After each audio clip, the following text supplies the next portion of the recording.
listening to the Drinks and a Movie podcast, hosted by Rudy Ruiz. Spoiler alert.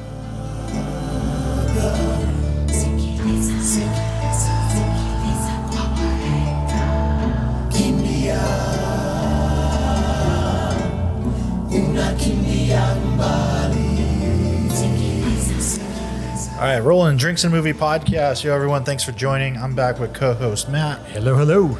And we're going to be talking about Jordan Peele's directorial debut, Get Out, from 2017, winner of the Best Screenplay Academy Award, if I remember correctly. It's funny how long ago 2017 feels. Yeah. I know it wasn't that long ago, but man, I tell you, lifetime ago. And for this one, we're going to be drinking some Bulliet 12-year-old. So this is Bulliet Rye, 12-year-old, 92 proof, I believe, 95% rye mash bill, and yeah, this is their limited bottling of their 12-year-old rye. I think this is maybe the second time they've released it, but I could be mistaken on that. And I don't know if your history is like this at all, but I will say that when I started first tasting bourbons and stuff, Bulliet was one of the ones that I tasted early on that kind of got me into bourbon a little bit. I mean, there were a couple other ones, but Bulliet was definitely one of them. First of all, it was available. Yeah, it's everywhere. And then secondly, to me at the time tasted a tad sweeter than some of the other bourbons I was tasting. And so it just, it was a little bit easier to get into. It was like a kind of an easy way to get into bourbon at the time for me. So yeah, the Bulliet bourbon, I guess I need to give another chance. Like it never stood out to me that much, but Bulliet Rye became my go-to shooter. Oh, wow. At like when I was still working at Monty, if I was going to do shots or do something easy, like that's the one I always got. So I really got used to it. And it's funny, like, because it's a 95% rye mash bill, so it can come in like pretty spicy. And when I started getting into bourbon more and drinking mainly bourbon, more so than rye, I remember going back and doing a shot of Bulliet Rye, and it was like so intense. Like, push your hair back a little bit. Yeah. Yeah, well, that's the one thing. I mean, you see Bulliet bourbon everywhere, and I just recently had it a couple of weeks ago, and it's not bad. It's perfectly fine. So.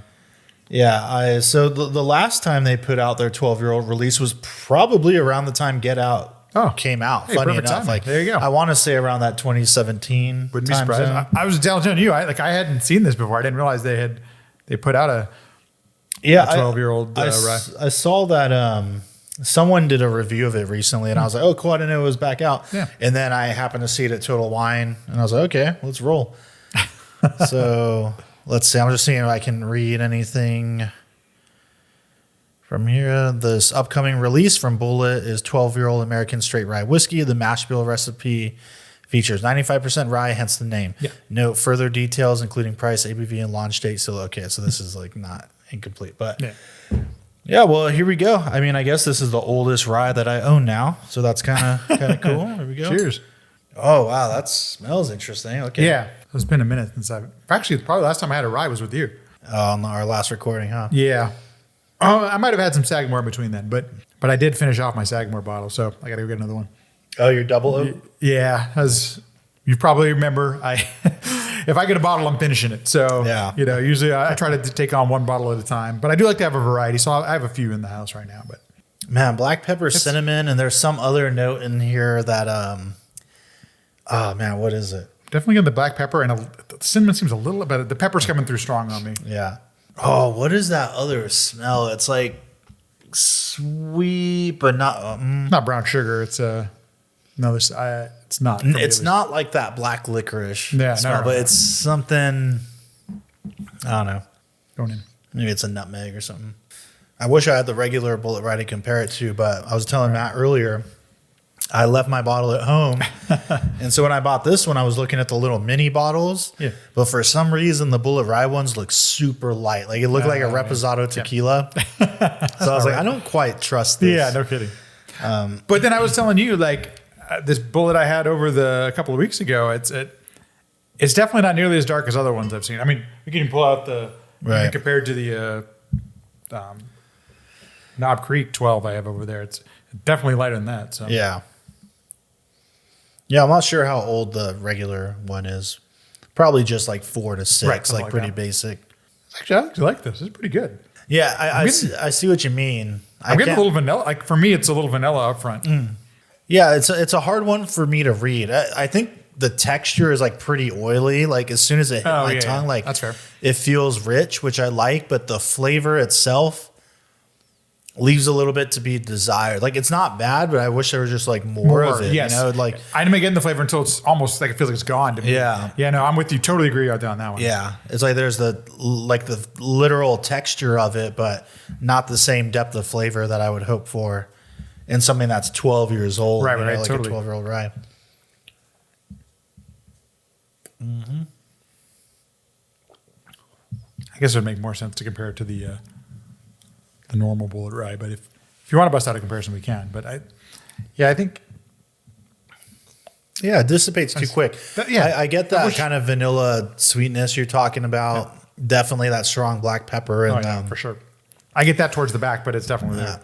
I don't know if it's like a nutmeg maybe. Or not, nutmeg's kind of citrusy. Like maybe like an allspice or something. There's something else in there, but yeah, it just kind of goes away too soon. Right. Yeah. You know, like I feel not the burn, but like I feel that I had it like a hint of that like hug, but yeah, not as much depth of flavor as I would have hoped for. It's the same experience I just recently had with the Bullet Bourbon. And I don't know if that's just part of how they build out, or that's just the profile they like to do. And I also wonder if sometimes, like, if you've never drank this stuff before, if this is your first time, that's just an easier way to get in. I don't know.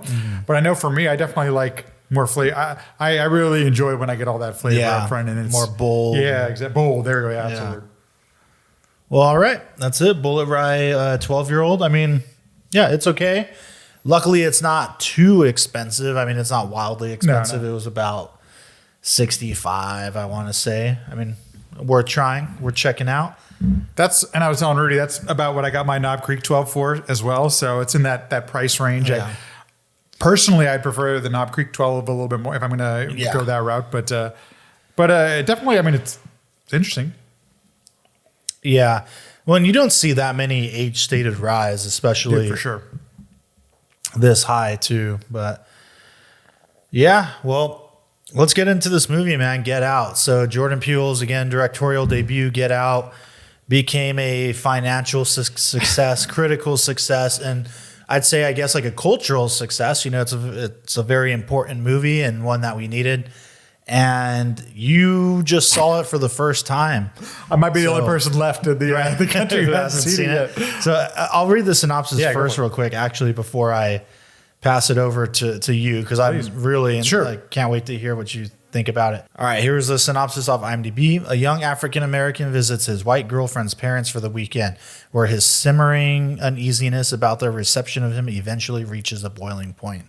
Huh. Okay. Yeah, they kept it pretty vague. Yeah. So I may not give it away any parts of it, but the trailers and the previews at the time sold it as a little bit more straightforward, like for the horror audience. This is your date night movie, that kind of thing. Yeah. I think for me, it was impossible to not know anything about this. Like, because of kind of the way that I think we'll look back on it and we'll say this kind of changed or impacted. I don't know if it changed, but impacted the culture at the time. I think it's kind of impossible to not know anything going into the film. Yeah. So I did take some baggage into the film, which I try to go in as blind as possible. We're also going to record an episode about Us, and I knew nothing about Us going into it, interestingly enough. So my experiences, I think, are definitely going to be impacted by that. That being said, having known what I know about the film, I knew that it touched on things that were happening in society, and he's going to touch on race, and he's going to, he's going to do these things that maybe you haven't seen in a horror film before. To see them executed so well at every point, I just had a really great experience with the film. And even knowing some of these things, like some of the twists and turns that the film does take were not as maybe impactful as they were. Let me take a step back. After watching the film, first of all, I really enjoyed it. I wish I would have gotten to see it in a theater.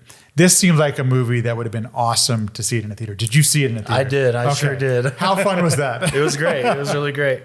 I just recently sat through a horror film that I'm totally blanking on the name. I wanted to look it up before. But like, there is something about being in the theater And a movie specifically like this, where we're trying some new things, but you got to be in an audience. Like there's just something about it that adds to the experience. So at some point, I hope that they show it again in theaters, and I really want to go and have the theater experience with this one, because I think it has a different. It's a different experience when you do it that way.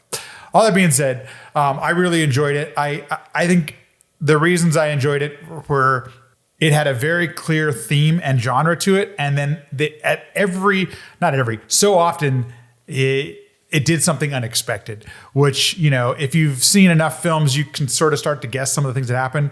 And because the writing is so good, because it's so well shot, the acting is just wonderful in this film. Yeah. It's just every moment I was like, oh, that's like, I was just so impressed. And it kept me entertained the whole time. As I loved the pacing of the film. It just feels like this very kind of slow burn and build up, yet my time wasn't wasted like ever in the film. And I thought that was just really awesome about it too, as well as the stuff that I'm sure we're going to get into where you're dealing with these issues of race. And I especially nowadays, I appreciated that you can do that. At the same time, you can get me questioning and freaked out by some of the horror stuff that's in there. Yeah. So in a nutshell, that was my experience. Yeah, no, that's great. It's what was the theater? I got to know, man. Like, so what was your first? When did you see it? I saw it probably the first week or two that it was out. I don't think I saw it opening day, and to be honest, I don't remember what the vibe was with the whole theater, or if it was even full. Oh wow, okay. But I just remember how I remember seeing the trailer for the first time. And everyone just like, you felt just kind of like Jordan Peele is movie. Yeah, right. That's crazy. Like, this looks like something you haven't seen. I should have rewatched it before I came in. But I remember the movie being genuinely scary, and he really taps into something, because it's clearly like very much about these social issues, sure, as you mentioned. And he taps into something that, again, I don't think is really represented in films, and something that is even hard to articulate, but, we may have some of those experiences. Obviously, I'm not like an African-American man, so my life is a little bit different. But I guess, for example, I'll start with this opening scene, which I definitely relate to. And it's weird because this movie makes me think like, I do feel this way, and why? And like, it made me so uneasy. It's like the first scene is Lakeith Stanfield just kind of walking, and he's talking on the phone, and he's looking for his girlfriend's house or something.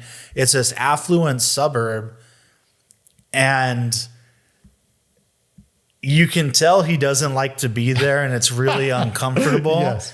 And I remember the feeling very clearly when I was watching it, and I'm like, I know this feeling. Like, I've been in these situations where you're in those weird neighborhoods and it's cookie cutter houses, and you just feel, even though there's nothing sinister happening, it's not his neighborhood. It just feels wrong. I agree. Yeah. And it's so funny. So right off the bat, just with that scene alone, I was like, oh, and then there's the weird car that just kind of following him, and he just like, all right, I guess I'll go the other way. You know what I mean? And like, doesn't want any trouble. And, then he just gets taken away, and there's the weird like Run Rabbit song playing in the background. He gets like thrown in the trunk and kidnapped just out there. We presume he got killed, but it looked like he got choked out. Yeah.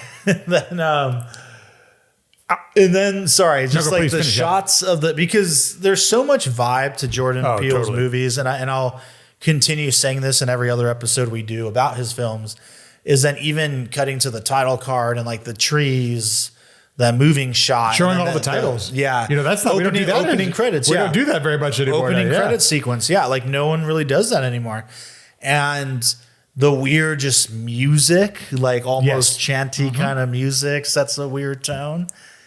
Yeah, I love the opening and how it makes you feel. It's interesting watching it for the first time today, because I love Atlanta. And so I think of Lakeith as this like, he's going to be one of the main star. Yeah. Right. That's exactly what I was thinking. And then so to choke him out in the first scene, it played against my expectations. I don't know if the audience in 2017 had the same experience. Yeah, right. I don't even know, had Atlanta been on the air? I don't think it was on the air yet in 2017. Maybe it was. It may have like just started. Yeah. So that was kind of, I'm like, oh sweet, I love this actor. Okay. So I tried not to do too much research before I went in and watched it. So that first scene, definitely, I totally agree with you. It sets a vibe right away.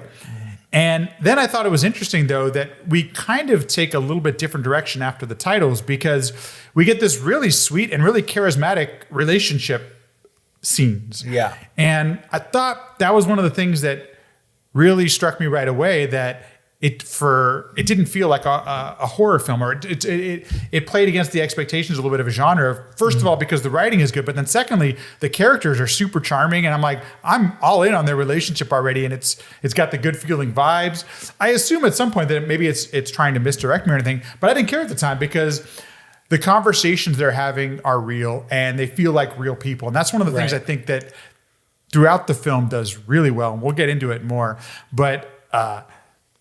People feel real in the film until we basically pull up to the house and shit. Or actually, as we're pulling up to the house, I felt like there was his buddy at the TSA, like all these things just felt like they were real things happening to this person. So. Yeah, no, I definitely agree with that. Like, it's set up really well, the way the dialogue is handled. You know, how we kind of meet his friend Rod through the phone call, who's going to be like an important figure. TSA Rod and all that. Who almost, steals every scene he's in. Yeah. He's so good. Definitely. I couldn't stop laughing. And that brings up a good point too about how good Jordan Peele is at weaving the scary elements with the comedy, but somehow walking the tightrope of these tones and like really making it work. Like, there was never a moment where when the funny thing's happening, it pulls me out of the movie or makes anything coming up less scary, which is really interesting and really difficult to do, because stuff like that can really damage the movie by undercutting any sense of stakes. Totally, you know what I mean? And the fact that he weaves through it, and to me, it never does that. It always works, I think is pretty incredible. And I guess that's something only in the mind of like a really good like comic writer could do. You know, agree. And I also loved in like the first, until like Chris gets hypnotized, there are so many times where I was thinking like, what the fuck? And then Chris will say, what the fuck? Like, seeing the film through his eyes, I was thinking a lot of things that he ends up saying. And so to have Chris as your character, who's kind of like the surrogate for the audience, you know, like that we can connect with him, really smart, used very well it sets up some of the comedic moments. And it's not that we're trying to do kitschy or punchlines or whatever. The comedy feels so natural, and it doesn't, like you're saying, man, it doesn't take you out. And I never felt that way at all. And I think that has to be because of how, you know, his background in comedy. That was a real surprising part, actually, was that the comedy felt so natural to laugh at. I wasn't questioning if I was supposed to laugh or anything like that, you know? So getting on to the character of Chris and what you mentioned about how when you feel a certain way, he'll vocalize it. And that's the brilliance. And it's almost funny that this hasn't been done before, or at least I'm sure it maybe has, but not to this extent. And especially not with a minority character sure. You know, that's kind of the thing here. And it's funny because Jordan Peele is clearly playing with this idea too of one, we're going to give you a smart character, a character that's like thinking about it. And he makes mistakes and makes choices, but that's because he's still here with his girlfriend. Like, they make sense. His choices are for a reason. Yeah, he's not going in automatically thinking they're going to be evil. Like he's going in with like, hey, do they know I'm black? You know, like very real things. Like, are they going to be cool with this? Is this going to be kind of weird? You know, are they warned? But which again is very much in reality, but it's not like he's going in thinking they're twirling their mustaches. You know? Right. And it's funny because it's also, you're giving us this character and really creating a hero for the audience, and it's for all audiences. But I mean, I think there is this kind of stereotype or real or what about like perhaps black audiences in movies being very vocal and stuff, you know. And even Scream 2 even did the whole thing with the scary movie, did it, where with Jada Pinkett Smith is like trying to, and that's a known thing. And I mean, I think everybody does that too. Not everybody, but a lot of people do that. That's not delegated to like one specific culture, but that is a known thing. Like, even my parents watch me, why are they going upstairs? Why don't they just run? Why don't they, you know, everyone does that. And so to give us the character that is that, like, it subverts you, right? Where every movie makes, when you're about to say that thing, he says it too, and he kind of backs off or does whatever. Yep. And it even goes as far as to, I mean, you haven't watched it yet, and we're going to talk about it soon, but even Nope. Yeah. Like literally the title of the movie. Like nope. Like you see something that you shouldn't be doing that. Nope. And then you turn around, you go the other way. Yes. So I love that. That is very much in the DNA of the movie and makes for a really great character. And I also appreciate so many things. Sometimes there are things he doesn't say, but just through his performance, you know that he's thinking about some of these things. Like, have your parents ever seen you with somebody who's black? Like, it's one of the questions he asks, but then doesn't, go too deep into that. But you can see that there's some thinking because he's obviously been through some things and he knows how some of this can go sometimes. So I think that's also helpful for us on an audience who isn't black, like myself. Like it helped me relate to things that he has to go through that I don't get a chance to experience. And because of the way the film is from his perspective, like there's a weight to it, Yeah. And that also leads on a little bit further down the line when they're actually driving up and they eventually call the cops because they hit a deer or something happens with the deer, And I love how his girlfriend, like, obviously stands up for him and is kind of, at first, this is my first experience with the film. So, but like she's an advocate for him. Like this is calling people on their bullshit. Like you can tell these two have a relationship and you can tell the reasons why he would be attracted to somebody like this too. Yeah. Right. So like all those little things help to make us buy into the relationship the two have. Yeah. So. And then with him, the fact that he's used to it, like he doesn't, he's just like, yeah, sure. Here you go. Like, here's my ID. Like he doesn't say anything. She does. Right. And he just doesn't want trouble. Like, yo, it's fine because I'm the one who's going to get in trouble. Like nothing's going to happen to you. I'm the one who's going to be in some shit. On rewatching, that scene will have a different weight to it, as you were mentioning, which I think is super interesting. Yeah, I mean, I don't know if other people feel that way, but that's how I took it. Oh, but totally. Yeah, when you know how the movie ends, the way I interpret it, watching it again, is that I think it's less that she was advocating for him, and more so that she can't let the cops see his ID or know who he is. Yeah, because once he goes missing, they're gonna be like, oh, well, that guy, the last place we saw him was going to this house. Totally, which makes sense. I've heard this about most of Jordan Peele's movies is that there is layers to peel on rewatches. Yeah. And we were talking about it at dinner, man. Like this one, and so far the two movies I've seen by him definitely beg the rewatching because you want to see some of these things. Like because I'm sure it was all thought out and everything is very deliberate so far that I've seen in his films. So wouldn't be surprised. It's funny too. Like he's really good at, I guess, what'd you say, like tackling these microaggressions, I guess you would say, right? Where the things when he meets the family, it's not sinister or anything, but it's the way people, and I was watching some interviews with Jordan Peele and he talks about just how people, they just don't see the human. Everything comes to like the color, like that's a black person. It's not Chris, it's a black person. Yeah, you're just reduced to that.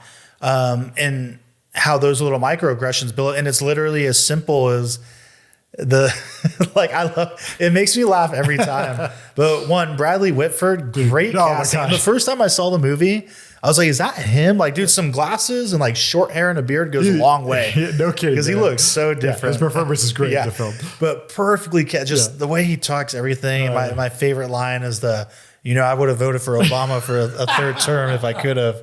Best president of my lifetime.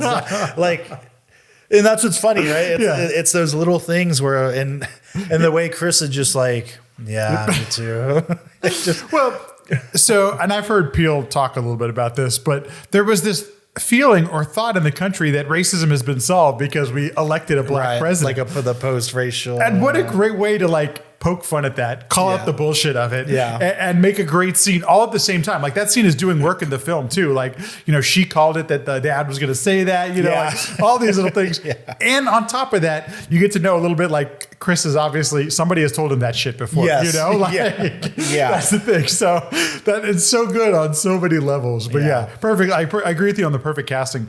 I've enjoyed Whitford's performance in a bunch of different things. And so to see him like this turn especially into some total creep, but just to see those little things, like people like that really exist, right? Like those things really happen, and it's obvious that this is just a perfect highlighting of what it's like and what it's like to go through that. So well, and what I love with his performance too is just like he plays it so well, like being well-meaning and nice, and he seems like your buddy. Just trying to be cool. Let's take him on the little tour, trying to be hip, but yeah, just the goofy little things like how long has this been a thing, and like what do they calls him brother at some or something that she says like my man, like shit like just but dude like that's I've seen shit like that. It's so true. One thing that happened in this film, and I got to tell you, it's something I've never experienced. So I'm wondering what this is really like. But like, I don't know if where this happens, but like basically white families that still have black people working for them and stuff like that, or minorities working for them. I've never been in a place where a family had somebody working for them, so I don't even know what that is like. My only experiences is from what I've seen in films, and I think that's kind of interesting that he chose to use that as kind of a device in the film because like we are so familiar with it from films and stuff like that, and we've seen it so sugar-coated so often. You know, the fact that he. Like Chris immediately notices that there's somebody of color working the lawn. There's somebody of color serving me tea. Yep. Like immediately, like there's no hesitation. I thought that was a really smart choice. Once again, kind of playing with our expectations that happens in other films, you know. And I thought that was a really good choice to say. Yeah, definitely. I love. And just that the father feels the need to comment on it, dude, too, right? Like, like, dude. I wasn't going to say anything. Well, you didn't have to, believe me. It's so cliche. White family, black yeah. So good. Well, I love the irony too of it. Right. That then in the end, it's literally the grandparents. Like, dude, it's the patriarch of the family. The people who run the family. They're the ones mowing lawn. Yeah, man, what a great. I mean, there's so many just great moments and creepy like. And for them not having many lines and stuff, everything they do, like every actor on here is like at top tier, all of them. Like when he goes outside, I know I'm jumping, but or at one point, this is later on in the movie, but when he tries to talk to Walter or whatever, and just like, oh, hey man, you know, what's up? Just, you know, earlier, and the way he taught and that smile, it's so creepy. Just feels so one of a kind, top of the line. That. Well, you're highlighting something that I was going to get to, and that's the way that the things are shot in this film are super interesting, and also the way that Peele lets the things evolve. Like there's not a lot of fast cutting in this film, and it reminded me of Shyamalan, who, you know, kind of made his career, his first couple movies kind of like that, but. There is something about like trusting your actors and trusting your material that you know it's good enough that all you got to do is compose a beautiful shot. Not all you have to do. That's not easy, by the way. I don't want to minimize it like that. But like every composed shot is just like really beautiful, regardless of what's happening on screen. And then he allows the scene to like unfold. And every time it's like, and I think that it makes every scene have some suspense to it, which is, I mean, that's not an easy thing to do, especially in a lot of action films. We just push. Even in horror movies, we just push to get to the slashing, you know, or whatever it's going to be. In lesser horror films, I should say. This is what makes it a cut above, is the fact that you let all these things happen, and you really don't get into the action until like he gets hypnotized. Really, I mean, there's one scare before then when he goes outside for the cigarette, and the guy's running, which is a fucking great scene. Yeah, when he's running towards it. But you know, I started laughing though when that happened. I thought there's some funniness to it because it's ridiculous. But I remember people started doing the Get Out challenge on social media. Oh, really? Where, like, because it's so bizarre. He like runs towards them and then suddenly takes that sharp turn. So wacky. So there was this thing called the Get Out challenge I remember seeing on Instagram where people would do that, where they like run towards the camera. Oh, yeah. But they would funny. I never saw that. They would do it in like department stores. And then, so they'd run into or they'd slip and fall on the turn. Screw it up. Because I forgot that was a thing. It's so stupid. But so when it was coming to that scene and he's like in the distance running towards him, I just like had flashbacks of Get Out challenge. But yeah, and even with the hypnotism part, which is creepy and how like quickly it happens, and even the way he's very resistant, like you know, doesn't really want to say anything, trying not to be rude.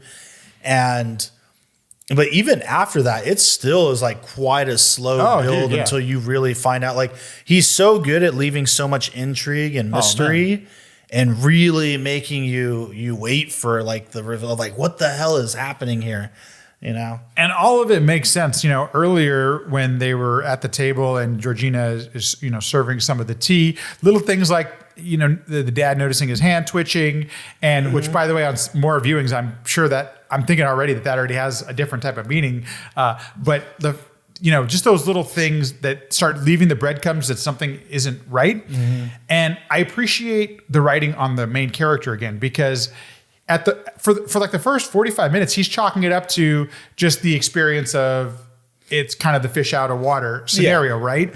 And so anybody's like, it's a weird, some of these things, different family, all that kind of stuff. So not fully committing to something really bad is about to happen, you know? And I all that stuff I just thought was really thoughtful, but then really well shot. Just those little pieces that he starts leaving to you to make up your own decision as you're watching the film to eventually what's about to happen with the hypnosis scene where is it well intentioned? Even in the moment, I wasn't even sure if the hypnosis scene is well intentioned. Like it doesn't seem right to me that you do something like that against somebody's will. So that's where I turned and I'm like, oh, this family's fucked up. Yeah, no, that's where I turned. Yeah. So I don't know if anybody else did, but When it takes him a while, because even when he wakes up, like he's like, I just had a weird dream. I don't know. And then he slowly puts together like, man, cigarettes don't make me feel, I think she did it to me. And now he's feeling, really icky about it. But yeah, no, man, it's interesting too, finding out a little bit of his backstory with like his mother and all that. And how Catherine Keener is like really digging into like the root of where he's coming from. And all that, I don't know how actors can do something like that. Like when he's just there with like his mouth and the tears are coming down, but he's like frozen, and it's so crazy. Emoting like, so much by just having to stay static during the whole scene. It's super impressive, man. What a great performance.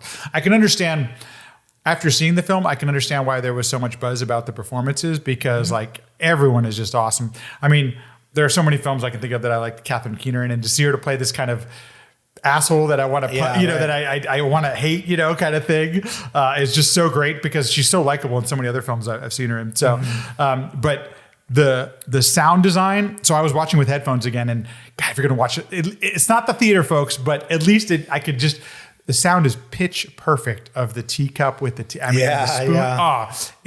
I was starting to feel, I as best as I could, I felt like it was going where he was going through. So. Really just masterful. And then to fall through I can't think of a film where we've seen hypnosis like this. It kind of reminded me a little bit of being John Malkovich when he's in the sunken place. That's what I was thinking. It reminded me a little bit of that, but just to see it portrayed and he's helpless. Like he literally feels like he's powerless. Beautifully shot and really gave you the feeling. It's portrayed really well. Like he's moving through like molasses. Yeah, he can't get there. It's like a nightmare, like a dream when you can't control yourself. And again, I think it's even before that when they're in the bedroom and she's talking about like all the fun, all the stupid shit her parents said, and just like, like it's all normal. He's like, yep, I told you. And yeah, man, I almost want to go through. I'm trying not to go through it beat for beat, but I almost want to. There's just so many when he wakes up in the next morning, that's when we go to the party and all that kind of stuff. And like little things about, why would somebody disconnect his phone?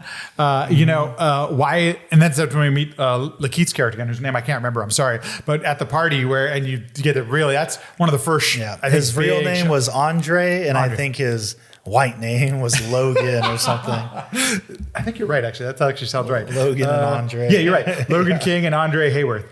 Wow, I didn't realize because I'm watching it the first time. I don't remember everyone's name and everything. So. But that party is hilarious, by the way. So another great example of making fun of some shit, because I'm sure this shit happens all the time, unfortunately, to minorities. And I know Tiger, even though he clearly said he's not in the golf. Doesn't give a shit about golf. And obviously the guy didn't hear it. That's it's just so fucked up. Let's see your swing. Let's see your swing. And Tiger's the only golfer apparently. Oh man. So, but then but still creating that feeling of something's not quite right, and then just hitting you in the face with it when you see and then being the fish out of water, and how all these people aren't really hiding anything. They're all just being. When that lady just starts touching his arms. And what the fuck, man? Dude, and believe it or not, I've had shit like that happen to me, with women and men too, where I'm like, what are you fucking just doing? violating your space, man. It's so bizarre to me that like happened. I know like other people deal with that more, but yeah, I remember like that moment, and it's like, what the, and she's like, oh yeah, it feels good, feels strong. Weird.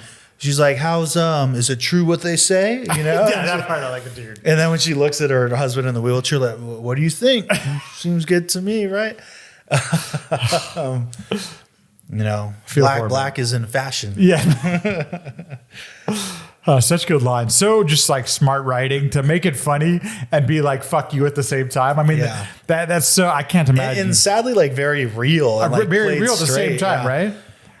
Maybe it's because like of the activity. Like, so you and I teach this visual side of an activity where anytime that I'm going to approach somebody, I always ask permission, you know, like there's just like this bubble you don't violate. And maybe that's why I think this way, but I felt violated for Chris when that lady went up and touched his arm, dude, right? All of it, yeah. That goes to the writing, the performance, the whole thing. And the way it's shot, it's just, it's meant to hopefully make you feel uncomfortable. Maybe you don't, I don't know, but I did. So yeah, they got him very much on show. And I love again how it feels, it's executed so well in that there's a little bit of the humor to it, but it makes you very uncomfortable, and you know it's very real, whether you've experienced it or not. It just played so straight that I think even if you haven't experienced those things, you kind of get it. And we've been on the journey from his perspective up to this point, so it should make you feel that way. And how meaningful all these moments are, like later when you do find out what's going on, even going back as far as when the father is showing him through the house and they're looking at the picture of the grandfather. Yeah, he was a runner in the Olympics, this and that. And then, I don't know sport, but Jesse Owen or something came in. Just, you know, the Munich Olympics. And basically said, fuck you, Hitler. It was a big moment. So yeah. He's like, you know, black dude comes in, beats everybody, you know, tough luck for your dad. He's like, yeah, you know, whatever.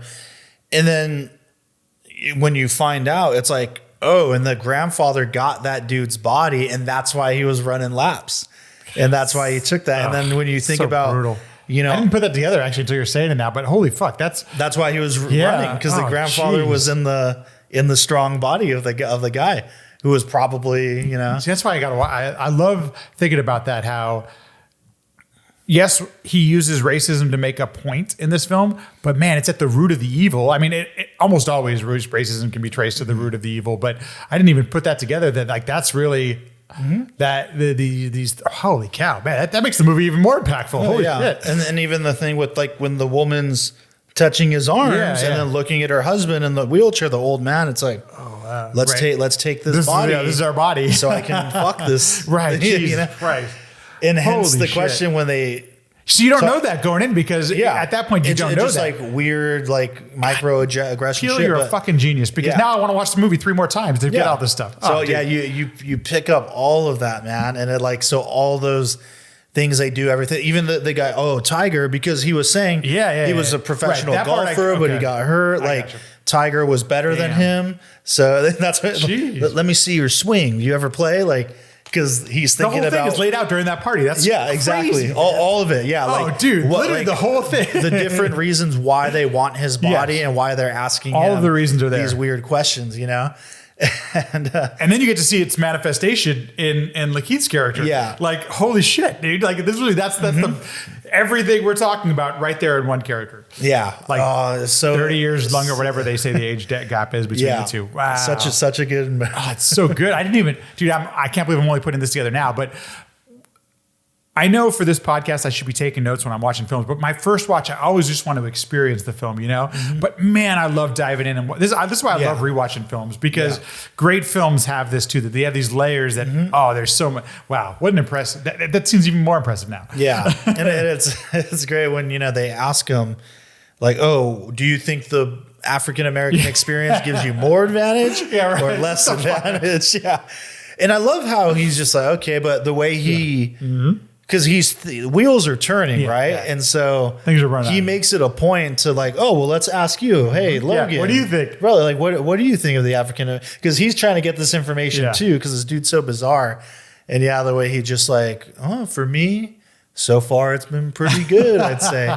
And you see too, there's shots when he first sees him at the party, and everyone's like looking at him and he's kind of like showing off. Right, yes. Which, yeah, at first you don't really get it, but now it's like, oh, it's literally because he's basically in this human fucking suit. Yeah. Right. Yeah, it's gnarly, man. It's so gnarly. That's great too, though, when he like breaks some of the hypnosis for a moment. Oh, yeah. Get out, dude. Situation and how they got to like put him under again. And I would say, I mean, things were already starting to click, but that one definitely makes it clearer for the audience. When like now, you know, something's not up because it's clearly some sort of mind at that point, like a mind control. Well, I was wondering. I honestly thought he was killed in the first scene, so I didn't realize what exactly was happening. Maybe he was murdered. I don't know. I guess do they have to murder him before they take over their bodies? Well, they're just in the sunken place. Oh, they're in the sunken place. They're like they're hypnotized. Yeah, when Bill Dotrieve explains it to him, he's like, "There's still a slither of you there, but gotcha, that's what it is. Okay. Like we control the body, and that's why, like, and when you know that, and you think back to like some of the moments with like, you know, with Georgina, when he's talking to her about the phone, and she starts like tearing up, and it looks like she's trying to say, that's such a good moment. And that actress like crushed it. Dude, so good, man. Right? Few seconds, like the way she's like smiling and trying to. It feels like there's literally another human being in there trying to escape. Like how did you do that? Like right? How do you act that? No. It had to have been written in the script, but then as an actor, what do you do? Like, how do you? What does that look like? And as a director, like, what do you say? How do you direct that? Like, hey, I mean, I guess that's it, right? Like, yo, so. In this moment, you're going to be quiet and like the real you've got to play the grandmother, but the real you is inside trying to get out.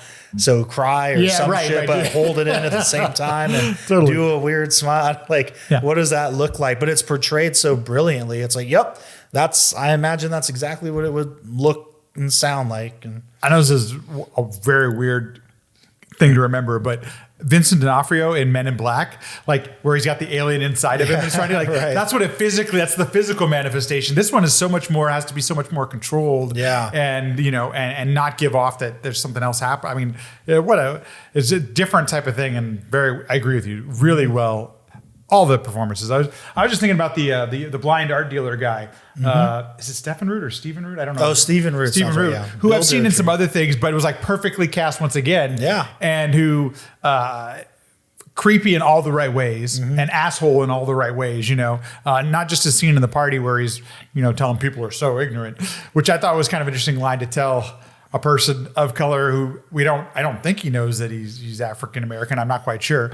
So I thought that part was kind of interesting when they're sitting at I guess it was like some chairs or something. But then later on when he's on the TV, and I love that because it seems like he's actually the legit person there. He's like, yeah, they don't fucking get it. They just want this and that. And throw you off the trail a little bit. Yeah. And in the end, when he's literally on the auction block, right? Like, you know, literally on the auction block. And when he ends up taking it, and even when he tells, like, you know, why? And he's like, I just want your eyes. Yeah, because he said when they're, and again, another one of those bits of dialogue, that scene carries so much weight. It's like, that's why he's talking about it. He's like, man, you got a great eye. Like, I tried to do photography, but I just didn't have it. Yeah. And, you know, you got it. I became an art dealer.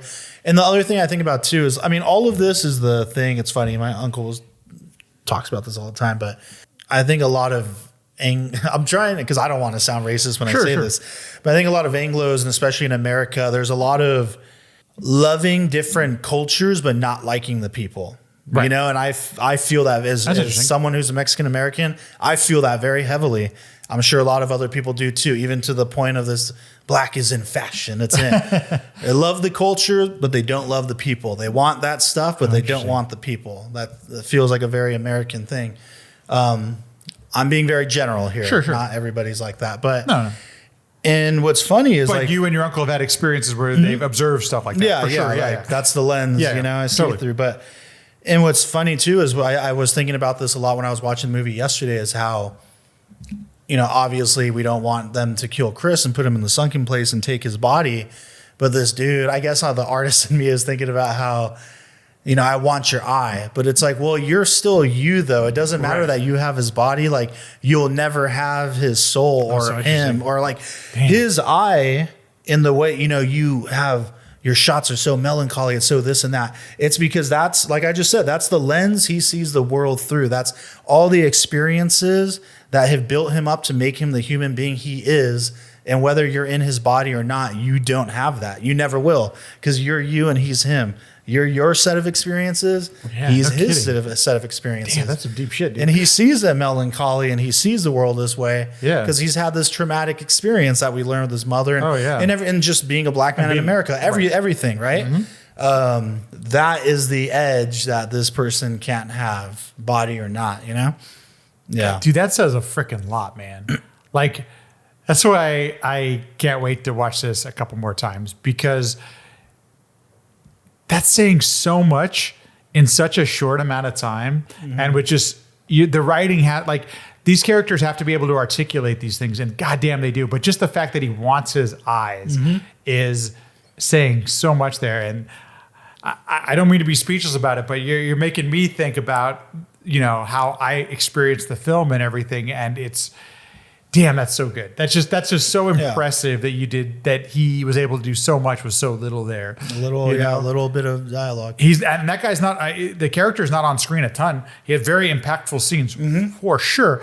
But comparatively, like, he's not on the screen as much as Chris or Chris's girlfriend or anything like that. So that's impressive that you get to those depths with just that much done. Whew. Damn, that's good. Sorry, I got to think about it. I'd love to have something to add to that, but I got to think about it. That's with you, man. Yeah, that's I just really like that. It's like the experiences are what make you who you are. I loved that I guess you'd say the main action of the movie, or when he finally starts putting together, they got to get in the car and they get out, and his girlfriend finally turns on him. That comes pretty late in the film. I don't know if it's the midway point or not, but it feels like we're already over an hour into the film before the main shit starts to hit the fan, which I thought really good place to do it. And it makes it that much more intense that we've had all this build up to it before it actually happens. In the theater, that whole thing with the keys. I was just going to ask about that. Man, I was getting I was probably gripping the cup holder. I just remember being so frustrated. And because I think we've all been there, right? When your girlfriend or significant other is like just being really slow about like not even a significant other, but just literally anybody. When you're in like partner you're with. When you're in a dire, even your homie, whatever, your friend, you're in a dire circumstance and you need to escape, and they're being like they have zero urgency. Dude, I remember my blood was boiling, and I would think I was sweating in that because again, he's so good at like tapping into these little feelings that I think all of us have been there at one time or another. Everyone must have experienced that. But I immediately felt when she's like, I can't find it. And you just hear it jingling in the fucking purse. And like the fact that it started when they were up there and he's like, you can't find, and the camera pans him and he's like, you can't find the keys. You feel the frustration. She's like, oh no, but they're in here somewhere. And he's like, all right, well, let's do it on the move. Let's just start walking then. He stays cool too. He stays so dude, he calm, tries. dude. Yeah, he's really in that moment. So you feel it in that moment when he does have that outburst. And he's like, bro, the keys now. Like, we got to go. Like, completely. So I completely feel that meltdown, man. I'm glad to hear that was the experience in the theater. No joke. I wanted to tap fast forward on. Like, it's such a And that's when I mean, during that whole section, you're just like, God damn, this is so good. Like, because you're not making it take longer for no reason. There was the character's already been established that this could be a thing, and she's not stressed out, and she doesn't have the same experience that he's going through. So just the whole thing, and then when it finally comes to a head that you're not. What does she say? God, something about you're not getting the keys or something. Just like when she finally reveals, takes them out, I can't let you go or something like that. It hits you in the face. I do watching it again though, man. I kind of, because right before that we learn that she's in on it, right? Because he finds the photos. He knows the photos, yeah. But I do kind of, I don't know how that would have fit in later, but I think it would have been nice. Maybe they could have just shown in her room later when she's like eating the fucking Fruit Loops and like drinking the milk through a straw. That bizarre, right. But nice and calm, looking for the next victim. Yeah, but. Yeah, watching it again, I mean, apparently it worked because it didn't affect me negatively the first time I saw it. But going back to it, it's like, I kind of wish I didn't know that she was in on it though, until the moment she takes the keys out. Because up to that, you know, they have that whole talk in the woods where he's like, hey, I tried. Yeah. Weird shit's happening. Right. I don't feel good. She got in my head. Like, I really want to go. I don't want to leave without you. Like, I love you. So it's like, oh, and she's like, oh, okay, yeah, let's go. Yeah. So you feel really good about it. Then you get that information. I think it would have hit a little harder. Yeah, I'm trying to think if I will say, looking at the photos at that point, it confirmed that she was in on it. Mm-hmm. I will say though that her performance is so good. That's it, right? She still seems like she's the loving girlfriend. Oh yeah, let's get out of here right now. Like she didn't even hesitate to say, let's just leave, you know? So that helped. At the same time, man, that's a good point. I wonder what it would have been like without that. Thankfully, it didn't take me out of the movie at all. So that's the nice part about it. But same. But being that the movie, like really, it's so great that you can rewatch it. That's one of those things I'm sure that maybe diminished a little bit on its effect on third and fourth viewings and stuff like that. So, and then the scene getting out, trying to kick the door and everything, like literally the name of the film, so well done, so painful. I think you and I have talked about this sometimes. When a hand-to-hand combat happens in a film nowadays, because we've seen it so often, you got to sell me that there's a real reason and the stakes are real at this point. I bring it up quite often in like superhero films where it's just like punching each other doesn't mean anything, you know? Yeah. Like why, in a world where we have automatic weapons, why the fuck are anybody fighting hand-to-hand kind of thing? Yeah. That's always my thought process. And this feels so goddamn real. You know, like, oh my gosh, you can just see him fighting for his life. And, you know, he's not a trained martial artist or anything. So he doesn't know, you know, he's struggling with all just the little things. And I'm sure panic is going through the head and just once again, the way that it's shot and blocked out and everything like that is just, you're feeling, I was holding my breath, man. I'm sure you mentioned in the theater, I was literally holding my breath watching that. Yeah. I mean, I wanted him to escape. Dude, so bad, man. I'm right there with you. So when he picks the cotton to put in his ears to get out, or to not get hypnotized again, and clubs the dude in the head, stabs the dad with the deer. So good. The other dude's got his like fucking skull cut off, and now he's gonna burn. The satisfaction is so good at that moment. Oh my gosh, the release for the audience. But now when he's like just walking through and has to, you know, has the run in with Georgina, then has the run in with the mom. And then the brother's there now. And the brother like having to get to the T rushing first. forward. Yeah. Oh, so good. And then the brother and, you know, finally killing him. And I'm like, bash his brains and dude, do it. And let's just all of the thing after thing. It just keeps building and it's so good. And even the time where, you know, after he hits Georgina and then goes back for her, like that scene is totally earned. And I love that that's a trope that, oh man, they should be just keep going. But somebody always goes back and stuff. This one, like the difference in this film is like, it's earned, you know, all the trauma that this kid that Chris has been through at this point. I love that it's like, it makes so much sense that he would go back. Like I can save somebody. Makes him think about his mom. Couldn't save my mom, but I can save this person. And also the fact that like he knows that the person is in there somewhere. So good. Yeah. You know? Right. Yeah. You got that glimpse of that person actually being there. Yeah, dude. Like now that he knows what's going on. It's rarely that I feel like those kind of emotions watching straight ahead, you know, horror films or whatever, or suspense films like that. And the fact that you got that going is really impressive. Yeah. I love when Walter shoots Allison Williams. I really enjoyed that. Pretty good scene. It's great. I shouldn't say pretty good. It's awesome the way that, because we know that he's been, you know. I was like, oh, thank God. Oh, dude. I just want him to get out of there. So now, dude, when those police sirens, when that light starts flickering on his face, dude, how did you feel? Oh my God. Okay, so I watched it on Amazon. It's free on Amazon right now, and they have the alternate ending on there. Have you seen the alternate ending? I know of it. I did not watch it then. They have the alternate, and I thought that's the way it was going to go down. These police are going to come out and they're going to shoot this kid. Like I just flat out thought the police are going to shoot this guy. Like it's going to be over. And the alternate ending isn't necessarily that he gets arrested. Yeah. The way that it ends up, I do like the ending that's the theatrical version, or the one that because we like Chris so much. The fact that we actually do get some like satisfaction in that, as a guy who likes happy endings and shit like that, I freaking love that. I thought it was so great. I even thought the grandpa or the groundskeeper character, whose name I can't remember. I'm sorry. I think Walter. Or something. Okay. The fact that he takes his own life, I actually think is actually a little bit of satisfaction for his character. He's going to be he's at peace. Yeah. Like, and I actually man, that's great. That guy got his, and he got to end things the way he wanted to. Yeah.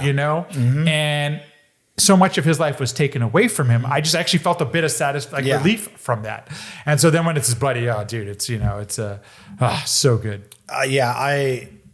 When those lights showed up, I remember like sinking into my chair, dude, probably sweating some more. And I was like, he's going to do, spoiler alert, like we're going to do the fucking Night of the Living Dead ending right now. Right. Like, he's gonna get, and of course it's going to go that like, it makes so much sense that it's going to go this way. Yeah. Of course it is. Of course it is.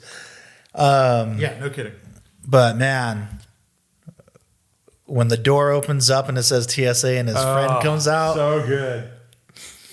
I never felt so much joy in my life than I did in that moment. And Buddy Rod, looking up his character because I was like, oh man.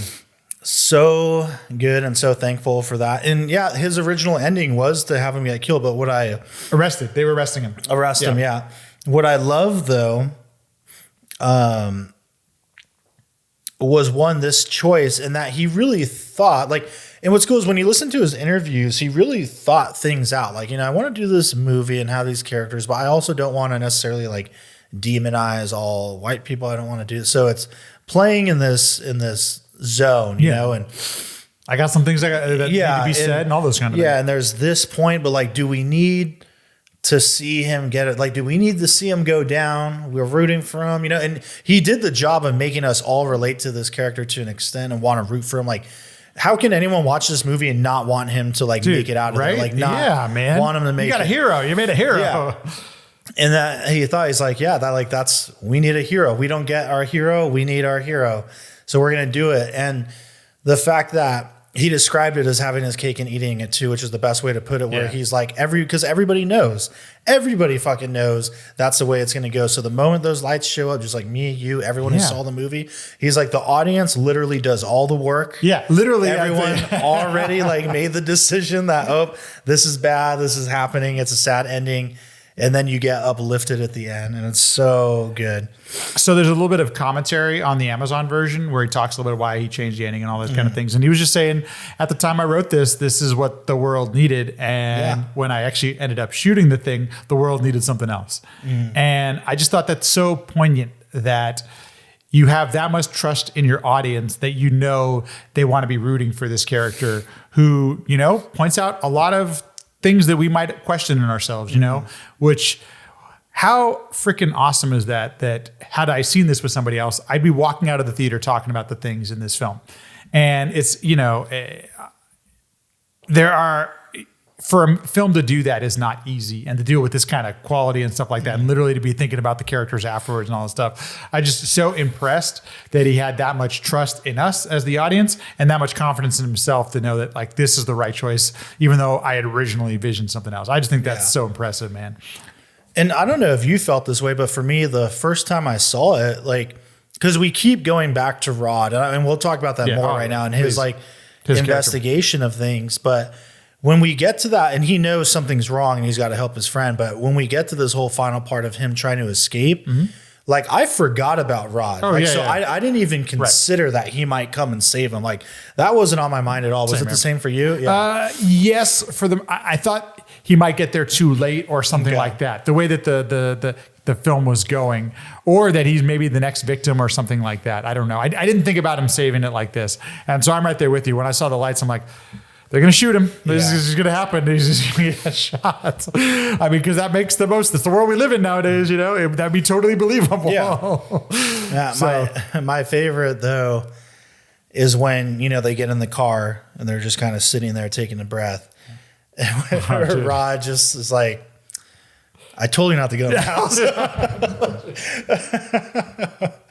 Well, and I love that, good. Even though he's such a funny character and he's the best friend you would want. It's dog sitting for him and stuff. But the fact that he pretty much called everything, and it's very much in this. He's very prejudiced, right? But the fact that it was all pretty accurate, you know what I mean? It's like when he's like, I don't know, man, they're gonna have you doing some fucking eyes wide shut, like crazy sex shit in there, like they're into that like kinky stuff, sex slave, black sex slave. Yeah. Oh my god, dude, it's so good. And after when he says, like, yeah, that dude, I think his name is Andre. He's with some chick that's like 30 years older than him, and he's like sex slave. He's like, they took him. He's been missing. And I love when he goes to the cops too, and he's of course they make fun of him, telling him. And she was the lady from American Fiction. Oh yeah, yes. And that's right. Which I thought it was interesting too. And I don't know if I'm reading too much into this, but I feel like there's got to be something to the point that all three of the cops that laugh at him are minorities. Minorities, yeah. Mm-hmm. Interesting, right? Yeah. Like even they thought it was ridiculous. But yeah. I was just thinking, like, what a good bro he is, man. He's bringing the dog with him. Like, he's taking care of that dog, dude. Man, I just love that when he's trying to explain it to her, and she's and it just sounds so ridiculous when he gets all the cops. When he's all talking about how we got detective training too. Like, we got more training than you guys do. We're dealing with terrorist shit, but that's all right. That's like he's on their level. Yeah, that was so funny. He's like, so I'm doing some detective work, and my theory is they're hypnotizing them and brainwashing them into black sex slaves. So there's probably other people missing. Literally calls it. I mean, yeah. But once again, it's balanced so well. It's right when you like. It's nice that you can laugh at that time. Like, it gives you a sense, a little bit of a relief, while the tension is ratcheting up back at the house. I just, damn, he nailed it, man. He nailed it. I suddenly got really scared that I didn't hit record, but it is recording. So that'd have been awkward. A little less dog barking. Well, all right. I think that's a wrap on this one for me, dude. As Key and Peele fans, I don't know why I never ended up seeing his films, and so glad that you thought of this one, because it's so impressive to see I loved a lot of their skits and stuff they did for Key and Peele, and it's just to see it on this level. Mm-hmm. It's so unexpected, and what a freaking genius, man. That guy just nailed it. Yeah. First time out like that. Crushed it. It's wild. I will say too, I don't know if you've ever seen the doc. Well, there's this documentary that came out maybe 2018 or so. Okay. I think you can only see it on Shudder though. Okay. And I don't know if you can buy it on DVD or Blu-ray, but it's called Horror Noir. Okay. Which is this documentary about I guess you'd say like black people in the history of horror films from like the silent era all the way up. Interesting. Really good documentary where they dig into, sounds like interesting subject matter. Yeah. All the tropes, and they interview Keith David and Jordan Peele, and I'm fucking forgetting everybody. We did study some of this in my film class that we took. That it's like cultural film, because there was this whole magical Negro thing and all this kind of stuff. Super interesting stuff. It's how we've the exploitation is white awful. saviors, all that bullshit. And they obviously talk a lot about this movie as well, and like how impactful and how important it is. But really great documentary, just for anyone who's into the history. Thanks for the recommendation. Cinema. I'm gonna watch that. Yeah, very, very great documentary. I wish it was on Blu-ray. I'll have to double check. But okay. Yeah, anyway, that's a wrap on this one. And next up, we'll be talking Us. Hell yeah. Cheers.